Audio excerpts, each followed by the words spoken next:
Bonsoir à toutes et à tous. Bienvenue sur Télé Djibouti pour votre édition du 22h. Dont tels sont les principaux points. Le ministre du Travail chargé de la formalisation et de la protection sociale, Youssa Lidi, a présidé un atelier consacré à la finalisation de la réforme des textes statuaires de la fonction publique. Journée de repos après la 8e de finale, avant le coup d'envoi des quarts de finale. Bonsoir à toutes et à tous, et je vous emmène aux États-Unis pour la célébration de 250e année des États-Unis d'Amérique. L'ambassade des États-Unis à Djibouti, de Djibouti aux États-Unis, a célébré le 250e anniversaire de l'indépendance américaine lors d'une réception officielle mettant en lumière la solidité de relations d'amitié et de coopération entre les deux nations. La cérémonie qui a réuni les hautes autorités djiboutiennes, les responsables militaires, des parlementaires, des préfets de la région, des membres des corps diplomatiques et de nombreux invités. Le ministre des Affaires étrangères de la coopération internationale, Abdelkader Hussein Omar, était l'invité d'honneur. Dans son allocution, l'ambassadrice des États-Unis, Cynthia Kirsch, a salué les idéaux fondamentaux de son pays, rappelant les principes de liberté, d'égalité et de démocratie, continuant de guider l'action des États-Unis depuis 250 années. Elle a également souligné la continuité de la tradition diplomatique américaine en rappelant le rôle historique de Benjamin Franklin, premier diplomate des États-Unis, avant de mettre en avant les liens de partenariat qui unissent aujourd'hui les États-Unis à Djibouti. L'ambassadrice a également qualifié de Djibouti de partenaire stratégique en raison de sa position géostratégique et de son rôle dans la stabilité de la Corne de l'Afrique et du commerce international.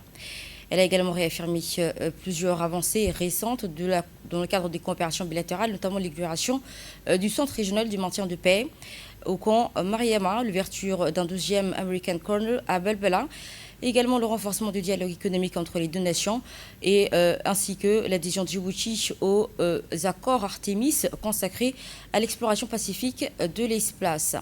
Cette célébration a été donc l'occasion de réaffirmer la volonté des deux pays à poursuivre et renforcer leur partenariat dans les domaines de sécurité, de l'éducation, de l'économie et de l'innovation.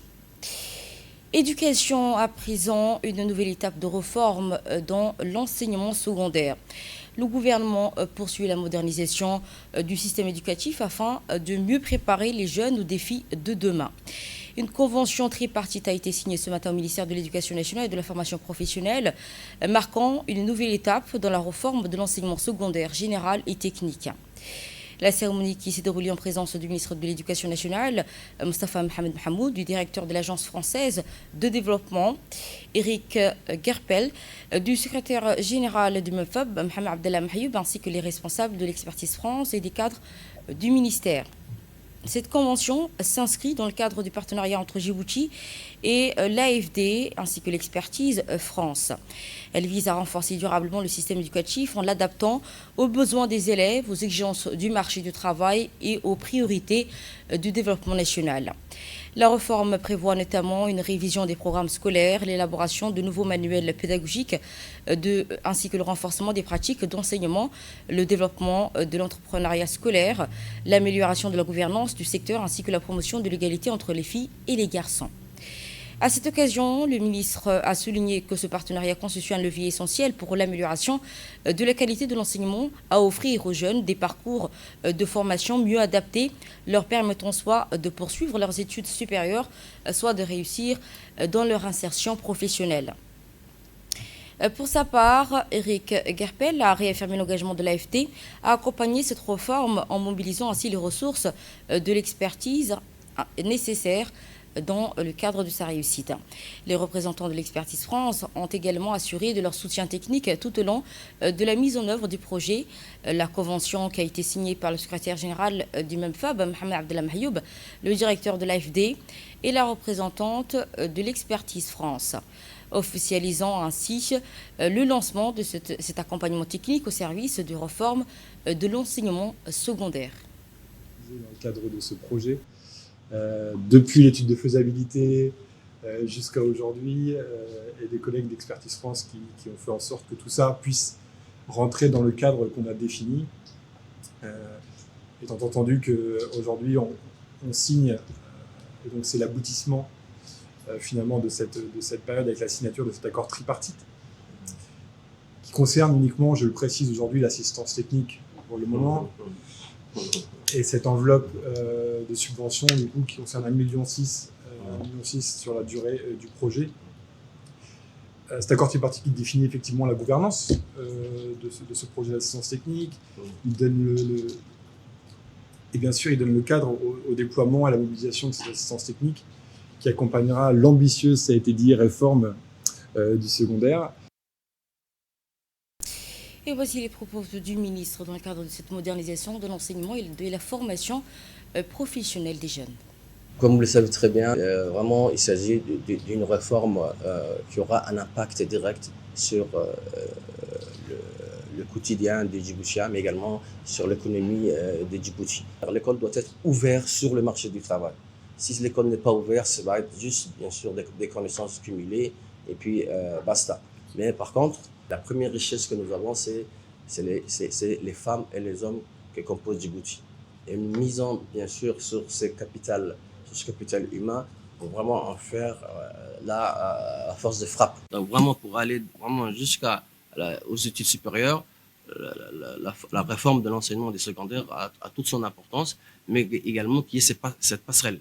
Il faut que vraiment il y ait une passerelle qui permette également à l'université d'apporter également, même si ce n'est pas dans la profondeur, mais apporter des modifications, apporter des améliorations pour qu'également les enseignements qui vont se faire dans l'enseignement secondaire soient vraiment conformes par rapport à ce que nous faisons. C'est pour remédier et pour que les années à venir, qu'on ait vraiment des jeunes capables de dire « Ah oui, j'ai fini mon lycée, je suis capable de contribuer à l'économie djiboutienne et je ne suis pas pour autant obligé de poursuivre des études supérieures. » Parce qu'il faut que ce soit un projet que le cadre, que les enseignants accompagnent ces jeunes-là pour qu'ils puissent l'amener au plus haut. Ce n'est pas aller à l'école juste pour aller à l'école, mais aller à l'école parce que je vais construire et je vais apporter ma contribution à la nation. Mais il y a également tout un élément qui tourne autour de cette école qui doit vraiment être impliqué dès le départ. Et c'est une appropriation de ces projets qui pourra après, bien sûr, donner des effets positifs sur ce que nous voulons, à savoir vraiment transformer les citoyens djiboutiens, un citoyen qui est capable de vraiment contribuer à l'économie djiboutienne et au développement de Djibouti. C'était dans les titres vers une autre modernisation, celui du cadre statuaire des agents publics. Et dans le cadre des efforts engagés pour moderniser l'administration publique et améliorer la gestion des ressources humaines de l'État, le ministre du Travail chargé de la formalisation de la protection sociale, Younes Ali Guédé, présidé ce matin un atelier consacré à la finalisation de la réforme des textes statutaires de la fonction publique et à la validation de plusieurs projets de statut particulier des fonctionnaires. Cette rencontre qui a réuni le secrétaire général du ministère, Abdellah Ali Mohamed, du secrétaire exécutif de la réforme de l'administration, Mohamed Awalidr, ainsi que des représentants de l'administration publique et des experts techniques et des partenaires sociaux. Les travaux ont porté sur l'examen des dernières propositions visant à actualiser le cadre juridique de la fonction publique et à l'adapter aux exigences actuelles de l'administration. Cette réforme s'inscrit dans la volonté du gouvernement, sous l'impulsion du président de la République, son Excellence Ismaël Marguerite, de renforcer l'efficacité des services publics, d'instaurer une meilleure gestion des carrières des fonctionnaires. Les travaux relatifs aux deuxième et troisième phases de la réforme, portant respectivement en revue générale des travaux réalisés, la validation de projets et de décrets relatifs au statut particulier de fonctionnaires des différents corps des fonctionnaires. Après la mise en place du code de la déontologie, le nouveau statut général, la révision des 15 décrets, aujourd'hui nous allons valider les 13 décrets d'application du statut général du statut particulier de fonctionnaires. La réussite de cette réforme est le fruit d'un travail de longue haleine conduit avec rigueur et détermination par la commission ad hoc et le SECRA. Sans relâche, ses membres se sont réunis à un rythme soutenu à raison de 2 sessions hebdomadaires au sein de la salle de réunion de la cité ministérielle. Enfin, je tiens à saluer avec une profonde reconnaissance cet engagement exemplaire ainsi que le sens élevé du service public dont ils ont preuve tout au long de ce processus. La réforme de la fonction publique progresse. À cette initiative, le ministre du Travail chargé de la formalisation, Younis Ali Guédi, a présidé ce matin cet atelier consacré à la modernisation des textes statuaires des agents de l'État. Nous l'écoutons. C'est avec un réel plaisir que je prends part à cet atelier consacré à la finalisation des travaux de réforme des textes statuaires de la fonction publique et à la validation des projets des statuts particuliers des fonctionnaires. Cette rencontre constitue une étape déterminante dans un processus engagé depuis plus de 4 ans. Elle vient couronner un important travail de réflexion, de concertation et d'expertise conduit par le secrétariat exécutif chargé de la réforme de l'administration au service d'une fonction publique plus moderne et plus performante. La réforme des textes statuaires s'inscrit pleinement dans la dynamique de modernisation de notre administration publique, portée par le gouvernement sous l'impulsion de son Excellence, le Président de la République, Al-Haji Ismaïl Omar Guelleh. Elle répond à une nécessité, adapter notre fonction publique aux mutations institutionnelles, économiques et sociales que connaît notre pays. Les textes actuellement en vigueur élaborés il y a plusieurs décennies ont largement contribué à structurer notre administration. Toutefois, les défis d'aujourd'hui exigent un cadre juridique renouvelé, capable de promouvoir une gestion plus efficace des ressources humaines, de renforcer la performance de l'administration et de mieux répondre aux attentes de nos citoyens. Cette réforme traduit également notre volonté de placer les fonctionnaires au cœur de l'action publique. Elle vise à garantir davantage d'équité dans la gestion des carrières, à promouvoir les mérites, à améliorer les conditions de travail et à offrir à chaque agent de l'État les mêmes opportunités d'évolution professionnelle, dans le respect des principes d'égalité, de transparence et de justice. Et je vous propose à présent de suivre plusieurs séries de réactions recueillies par notre consoeur. Aujourd'hui, faisant partie de la commission ad hoc paritaire de la fonction publique. C'est une commission qui vise effectivement de réformer l'ensemble des textes de l'administration générale, conformément à l'esthétique qui a été adoptée en 2023. Actuellement, nous sommes sur le point de réaliser l'ensemble des textes particuliers, des statuts particuliers, qui complètent naturellement le statut général de la fonction publique. Un début d'incendie rapidement maîtrisé dans les locaux de la direction des renseignements généraux et de l'immigration. Ce matin, sans faire de victimes ni perturber durablement les activités du service, les faits se sont produits aux alentours de 10 h du matin sur le toit du bureau de retrait des passeports de la direction des renseignements généraux et de l'immigration de la police nationale. Selon les premières constatations, le sinistre aurait été provoqué par une chute de tension ayant entraîné une surchauffe des câbles électriques. Dès les premières minutes, les policiers présents sont intervenus avec rapidité en utilisant des extincteurs mis à leur disposition, parvenant ainsi à maîtriser le départ de feu avant l'arrivée des sapeurs-pompiers. Les équipes de l'électricité, les DD et la police nationale sont ensuite intervenues pour sécuriser les installations et remplacer les câbles endommagés. La direction de renseignements généraux et de l'immigration informe enfin les usagers que le service de retrait des passeports reprendra normalement ses activités dès dimanche vers 8 h. Des subventions pour renforcer la résilience des communautés face à la sécheresse. Et face aux défis liés au changement climatique, le gouvernement poursuit ses actions en faveur de la population rurale.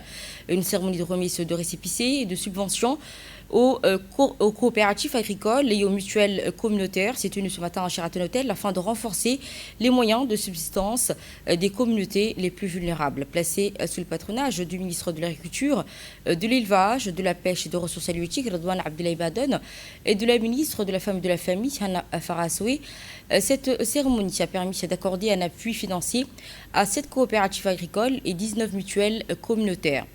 Ces subventions contribueront à développer leurs activités génératrices de revenus et à améliorer les conditions de vie de nombreuses familles touchées par les effets de cette sécheresse. Cette initiative est mise en œuvre dans le cadre du projet DRESEA, piloté sous l'égide de l'IGAD, doté d'un financement de 298 650 $ américains du Fonds d'adaptation et de résilience. Ce programme qui vise à renforcer la résilience des communautés face aux effets du changement climatique tout en favorisant un développement économique durable a été accordé à ses habitants agricoles.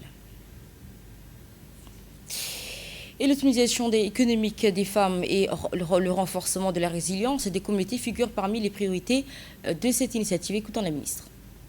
C'est un immense plaisir pour moi de prendre la parole aujourd'hui à l'occasion de cette cérémonie de remise de subventions aux mutuelles communautaires et aux coopératives dans le cadre du projet DRESA.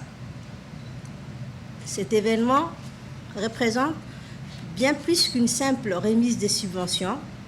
Elle témoigne de l'engagement collectif de nos deux départements face à la résilience, pour renforcer la résilience des communautés, mais aussi de promouvoir l'autonomisation économique des femmes et des familles.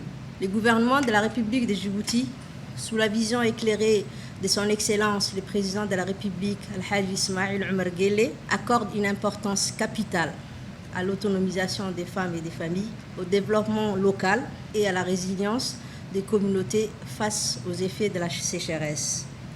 Mesdames et messieurs, les coopératives constituent depuis longtemps un puissant levier de développement économique et social. Elles permettent aux producteurs et aux éleveurs, aux femmes et aux jeunes de mettre en commun leurs ressources, leurs compétences et leurs efforts, afin d'améliorer leur production, de mieux accéder au marché, de renforcer leurs revenus et de créer des opportunités durables pour leur communauté. Pour le ministre de l'Agriculture, cet appui constitue une étape importante dans le renforcement des capacités des coopératives agricoles et de la résilience des populations face aux effets du changement climatique. Écoutons. Avec un immense plaisir et un profond honneur que je prends part à cette cérémonie consacrée à la remise des subventions et des documents administratifs aux coopératives agricoles et aux mutuelles communautaires créées dans le cadre des projets de renforcement de la résilience à la sécheresse des petits exploitants agricoles et des pasteurs de la région de l'IGAD, financés sur fonds d'adaptation. Comme l'a souligné son Excellence M. Ismaïl Omar Guelleh, Président de la République, le changement climatique est l'un des défis les plus menaçants et les plus graves de notre époque.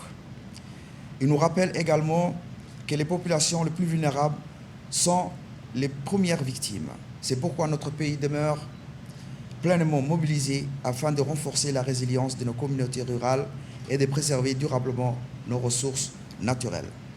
À travers ces mécanismes, une enveloppe globale de 330 000 $ est mobilisée au profit des 7 coopératives agricoles et 19 mutuelles communautaires, soit 26 organisations communautaires. Cette enveloppe comprend une ligne de crédit de 292 650 $ destinée au financement des activités génératrices de revenus, ainsi qu'un montant de 31 350 $, représentant 9,5% consacré aux frais de gestion. Grâce à cette initiative, plus de 1250 ménages et près de 4000 femmes bénéficieront directement d'un accès au financement leur permettant de développer des activités économiques, de diversifier leurs revenus et d'améliorer durablement leurs conditions de vie. La Coupe du Président IOJ 2026 célèbre son vainqueur dans une ambiance de fierté et de reconnaissance. Le sport djiboutien était à l'honneur aujourd'hui à l'occasion de la cérémonie de récompense du vainqueur de la Coupe du Président IOJ 2026 organisée dans une ambiance empreinte de fierté et de convivialité, événement qui a célébré les performances sportives ainsi que les valeurs d'excellence, de discipline et de fair play. La cérémonie présidée par le colonel Mohamed Jamadou Ali, commandant de la garde républicaine et initiateur de cette prestigieuse compétition. Elle s'est déroulée en présence de la ministre de la Jeunesse et de la Culture, Fardoussa Msaïgué, du ministre de l'Énergie chargé de ressources naturelles, Jama Mohamed Hassan, ainsi que de la secrétaire d'État chargée au sport, Fatouma Ali Abdallah. De nombreuses personnalités civiles et militaires, des responsables institutionnels, des partenaires, des sponsors, ainsi que des acteurs du mouvement sportif ont également pris part à cette cérémonie.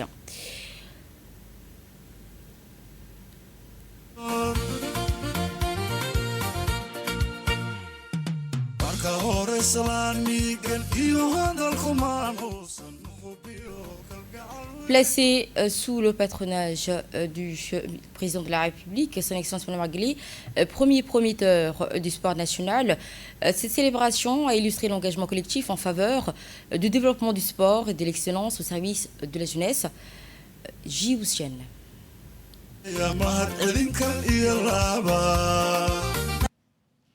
Il y a quelques semaines, la garde républicaine nous a fait honneur en remportant la Coupe du Président IOG 2026. Par le sacrifice, la discipline et l'engagement, ce club a montré l'exemple à toute la jeunesse djiboutienne.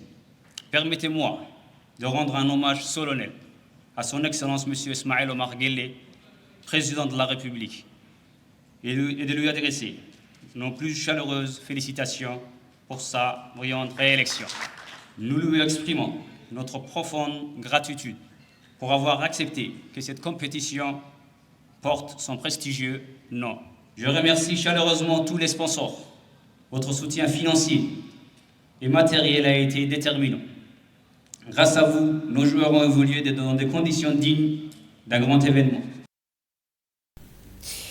Je vous propose à présent de suivre un extrait du message du colonel Mohamed Jama Douali, commandant de la garde républicaine, initiateur de la Coupe IOG 2026. Je voudrais qu'on fasse un tonnerre d'applaudissements pour l'homme sans lequel ce projet n'aurait jamais vu le jour, le porteur du projet, l'initiateur, l'architecte derrière cet événement, le colonel Mohamed Jama Douali, commandant de la garde républicaine. Il a su se rendre disponible malgré son agenda chargé et il nous a accompagnés depuis le début en suivant étape par étape ce projet. Merci mon colonel. C'est avec un immense honneur et une profonde gratitude que je prends la parole aujourd'hui pour exprimer mes sincères remerciements à tous ceux et celles qui ont contribué de près ou de loin à la réussite de cet événement, la Coupe du Président IOG 2026. Cet événement sportif n'aurait jamais connu un tel succès sans l'engagement, la confiance et le soutien précieux de nos partenaires et sponsors, ainsi que des membres du gouvernement qui ont cru en cette vision et nous ont accompagnés tout au long de cette aventure. On ne voudrait pas aussi oublier l'Université de Djibouti qui nous a accompagnés tout au long de ce projet. À leur tête était aujourd'hui le ministre de l'Énergie, Dr Jama. Merci pour votre soutien et votre soutien moral, financier, ainsi que votre participation. Je voudrais aussi remercier le peuple djiboutien, sans lequel le stade n'aurait jamais été aussi beau durant tout cet événement. La Coupe du Président IOG 2026 a démontré que lorsque les institutions, les partenaires et les citoyens unissent leurs efforts autour d'un objectif commun, les résultats sont à la hauteur de nos ambitions. Au nom de la garde républicaine et en mon nom personnel, je vous adresse ma profonde reconnaissance. Votre soutien restera gravé dans la réussite de cette édition et constitue une source de motivation pour poursuivre l'ensemble du développement du sport dans notre pays. Je vous remercie de votre confiance et de votre engagement et vous donne rendez-vous pour la prochaine édition avec la même détermination pour faire rayonner les valeurs du sport, de l'unité et de l'excellence. La prochaine édition coïncide avec un événement majeur qui est la célébration du 50e anniversaire de l'indépendance de la République de Djibouti. Cette échéance revêt une portée toute particulière car elle nous offrira l'occasion de célébrer un demi-siècle de souveraineté, d'unité nationale et de progrès à travers le sport. On continuera à transmettre les valeurs de cohésion, de dépassement de soi et de patriotisme qui font la force de notre nation. Et ce sera bien entendu toujours sous le leadership éclairé de son Excellence, le Président de la République, son Excellence Ismaël Omar Guelleh. Il est le premier soutien et le fervent promoteur du sport national. notre pays levier pour faire du sport un véritable vecteur d'unité, de cohésion et de rayonnement national. Ensemble, faisons de cette prochaine édition un événement exceptionnel à la hauteur de cette célébration historique. Et la secrétaire d'État chargée au sport a pour sa part salué le succès de cette édition et réaffirme l'engagement de son département à accompagner les organisateurs afin d'assurer le développement et la réussite des prochaines éditions à venir. Je suis très émue et je suis très heureuse aussi. Merci à mon colonel et à mon collègue de l'énergie qui m'ont fait cet honneur. Merci à vous. D'abord, félicitations au président de la République d'avoir déjà accepté de continuer encore avec nous pour la stabilité et le maintien de la paix. Merci. Et nous aussi, nous avons démontré par les urnes qu'on était à ses côtés. Félicitations à nous tous qui ont été à ses côtés et merci au président de la République. Dans son premier discours, le président de la République nous a demandé à ma collègue Ferdousa et à moi d'être ensemble et d'être auprès de la jeunesse et de travailler ensemble. Je pense qu'aujourd'hui, vous avez vu, parce qu'il a souhaité que nous continuions la stabilité et de travailler ensemble parce que nous sommes Djibouti et indivisibles, hein, un seul peuple qui travaille main à main ensemble.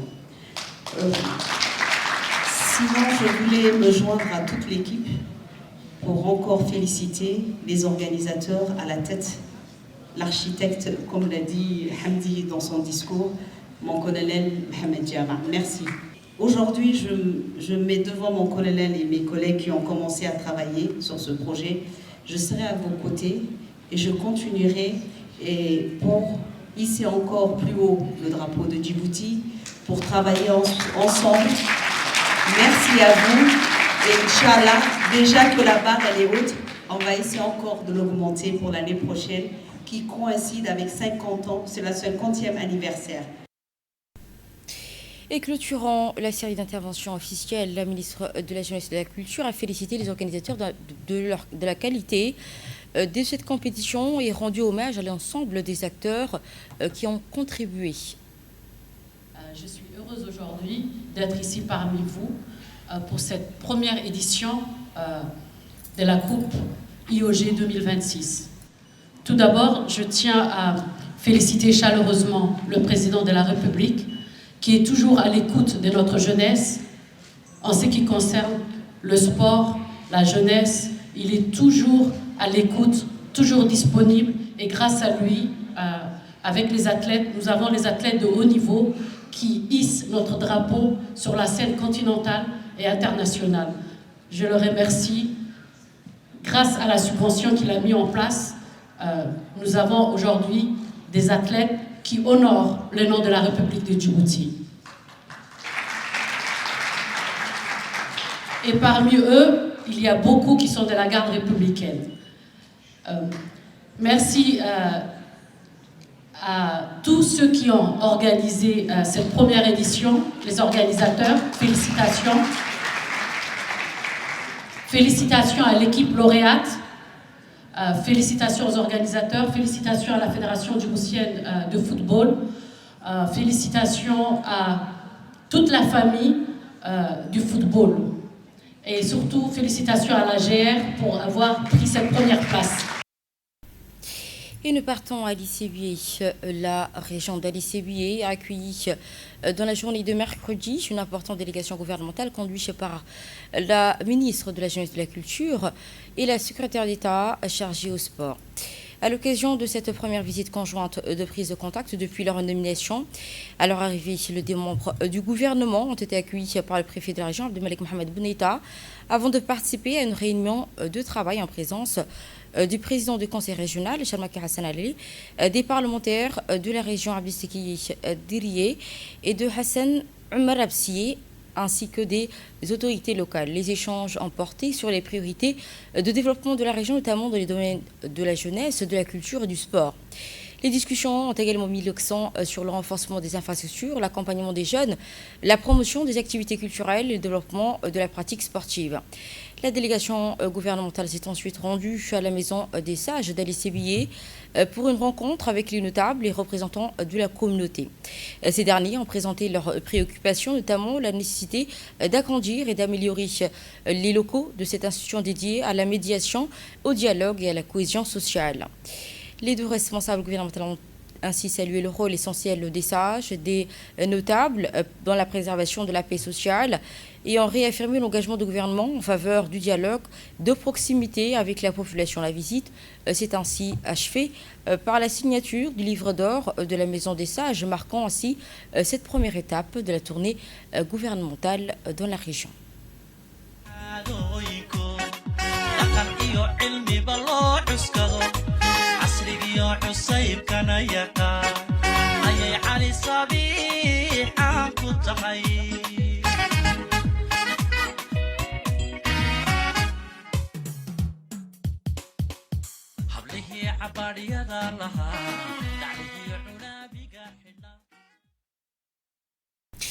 Et prenons la parole à cette occasion. La secrétaire d'État chargée au sport, Mme Fatouma Ali Abdallah, a d'abord exprimé sa gratitude à la population d'Ali Sébillet ainsi qu'aux autorités coutumières et locales pour l'accueil chaleureux leur a réservé donc cette population d'Ali Sébillet. Elle a réaffirmé l'engagement du secrétaire d'État chargé au sport à soutenir le développement du sport, de la jeunesse dans la région, en renforçant ainsi la coopération avec les autorités locales et les différents acteurs concernés. La secrétaire d'État a enfin rappelé que le président de la République a instruit les deux membres du gouvernement à travailler en étroite coordination afin de répondre efficacement aux attentes de la population. À son tour, la ministre de la Jeunesse et de la Culture, Fatouma Moussa Agué, a exprimé sa profonde gratitude à la population d'Ali Sébillet ainsi qu'aux autorités administratives, coutumières et locales pour l'accueil. Elle a souligné l'importance d'une présence de proximité auprès des jeunes et des acteurs culturels de la région, tout en réaffirmant l'engagement de son département à accompagner les initiatives favorisant l'épanouissement de la jeunesse, la promotion des activités culturelles et le renforcement des infrastructures dédiées à ces secteurs. La ministre a également rappelé la volonté du gouvernement, sous l'impulsion du président de la République, de poursuivre les efforts visant à répondre aux attentes de la population et à offrir aux jeunes les opportunités adaptées à leur ambition. Continuons donc sous le même bannière sport et sécurité, faire du sport un levier de cohésion, de performance et de préparation professionnelle. C'est l'objectif affiché à travers le renforcement des infrastructures sportives au sein des institutions nationales. Et dans ce cadre, la secrétaire d'État chargée au sport, Fatouma Ali Abdallah, a effectué jeudi 9 juillet une visite dans les installations sportives de l'Académie de la police nationale Idriss Farah Beni, située à Nagahad. Accueilli par le directeur général de la police nationale, le colonel Abdelrahman Al-Kahin, au salon d'honneur de l'Académie. La délégation a entamé ainsi une visite guidée des différentes infrastructures. La visite qui a débuté par l'amphithéâtre de l'Académie d'une capacité de 250 places avant de poursuivre sur le chantier du futur terrain de football actuellement en réhabilitation. Doté d'un gazon synthétique de dernière génération, ces équipements offrira un cadre moderne pour les entraînements et les compétitions interservices, intra-services et les activités favorisant ainsi la cohésion des équipes. La délégation s'est ensuite rendue dans la salle des sports de l'Académie équipée matériel moderne de musculation et de préparation physique destiné à accompagner la formation et l'entraînement de la police nationale. À cette occasion, la secrétaire d'État chargée au sport a suivi les explications du responsable des activités sportives de l'Académie, le capitaine Ayanle Suleiman, athlète international plusieurs fois médaillé, sur le programme sportif mis en place au profit des agents. Cette visite illustre ainsi l'intérêt accordé au développement des infrastructures sportives ainsi qu'à la promotion des pratiques sportives au sein des forces de sécurité en tant qu'outil de discipline, de bien-être et de cohésion. La tournée s'est poursuivie par la découverte de la salle de répétition du troupe musical de la police nationale, Gourmed, qui a offert une prestation artistique aux invités, clôturant ainsi la visite dans une ambiance chaleureuse.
Entrepreneuriat féminin, Djibouti brille une nouvelle fois sur la scène régionale. Le leadership féminin djiboutien continue de rayonner au-delà des frontières. L'association de Maria Dadal s'est une nouvelle fois distinguée lors de la 7e conférence et foire commerciale de la COMISA, Fédération Women in Business, organisée à Tunis du 1er au 3 juillet. Conduit par sa présidente Choukri Abdillahi Mohamed, la délégation djiboutienne a réalisé une performance remarquable en remportant pour la 3e année consécutive le prestigieux prix du meilleur chapitre de l'année. Cette nouvelle distinction vient confirmer le parcours exceptionnel après le titre de meilleure femme entrepreneur en 2024, puis un triplé historique en 2025 avec les prix de jeunes entrepreneurs, meilleure délégation et meilleur chapitre. L'association confirme ainsi cette année encore son leadership au sein du réseau régional des femmes d'affaires. Et de là, nous passons dans l'actualité hors de nos frontières. C'était dans les titres après une journée de repos au terme de la 8e de finale.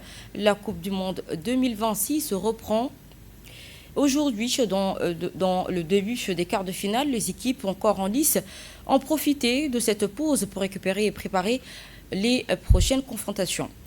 Les 8e de finale a été marqué par des rencontres très disputées, certains ayant nécessité des prolongations ou des séances de tir au but pour départager les équipes. Le premier choc de quart oppose France au Maroc avec la clé d'une place aux demi-finales. Les autres affiches verront s'affronter l'Espagne et la Belgique, le Norvège et l'Angleterre, ainsi l'Argentine et la Suisse. À ce stade de la compétition, chaque rencontre devient décisive. Une seule victoire sépare désormais les équipes du dernier carré et d'un éventuel sacre mondial. En souhaitant bonne chance à tous les équipes participants à cette Coupe du Monde 2026. Merci à vous de nous avoir suivis sur Télé Djibouti avec le journal de l'information. Merci à l'équipe de la régie, ceux du technique et de la production. Et merci pour votre confiance et très bonne suite de programme sur Télé Djibouti.